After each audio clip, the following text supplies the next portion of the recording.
see näitus on austusavaldus mullale. Et ma ei proovi mitte niivõrd illustreerida seda mulda, sest see käib kahtlemata üle jõu mulle. Aga ma pigem proovin seda kirjeldada või suhestuda selle kui sellise elava keskkonnaga, mis on kellegi elupaik, elukeskkond ja kus tegelikult kogu meie elu sõltub ja võrsub.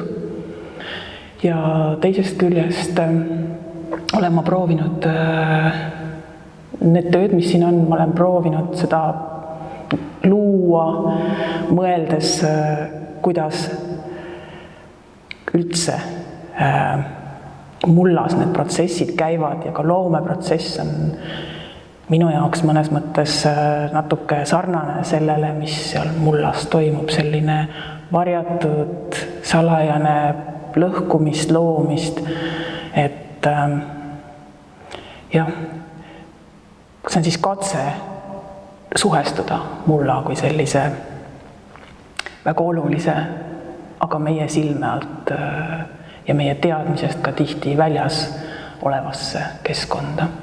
Ja miks see mõte või see teema, miks just muld, et teadlikult ma tegelikult hakkasin selle mulla teemaga tegelema aastal 2021 juba, aga nüüd, kui ma tagasi vaatan, siis tegelikult ma hakkasin mulla teemaga, olen tegelikult juba tegelenud aastast 2005, et avastasin enda jaoks ka ootamatult, et tegelikult mul on seeria mingisuguseid performanceid, kus ma olen kaevanud või kus ma olen oma varasemaid graafiklisi töid mulda peitnud ja lasknud siis nii-öelda nagu maapinnal trükkida ja töötada selle kallal, et tegelikult muld kui selline on olnud minu loomingus ka teadmatult tegelikult juba palju varem kohal. Ja nüüd siis nii-öelda jah, teadlikult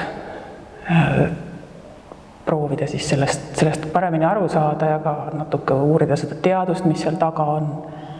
Need tööd on ka näiteks, nagu ma ütlesin, et see lagunemine on siin oluline ja ka uuesti sündimine.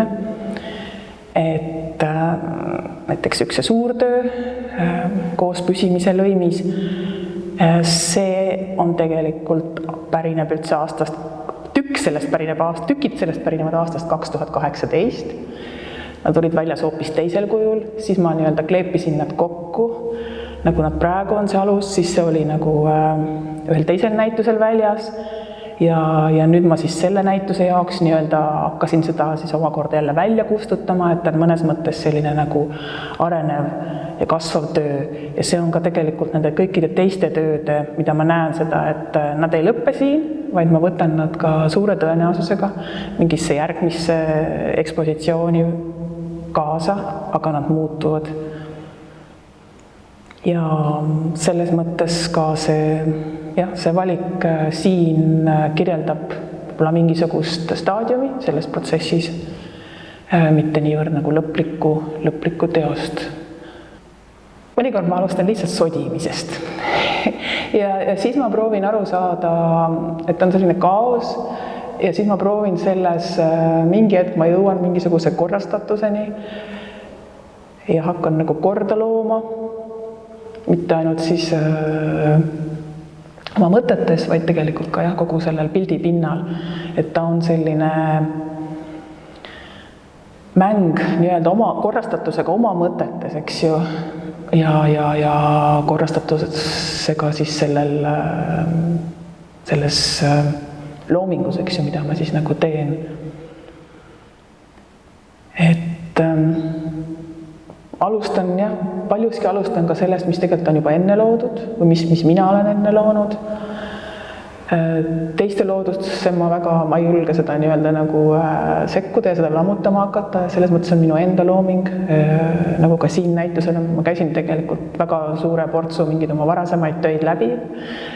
Mõtlesin ka, et mida ma võtan, mida ma jätan, millega ma edasi töötan. Et alustan suhestumisest sellega, mis ma varem olen teinud, mis keegi teine võib-olla varem teinud, mingil määral see on alateadlikult. Aga pigem et see, mis mina olen varem teinud. Ja ka lihtsalt siis nii-öelda sellisest sodimisest või segadusest ja sealt siis nii-öelda korra loomisest.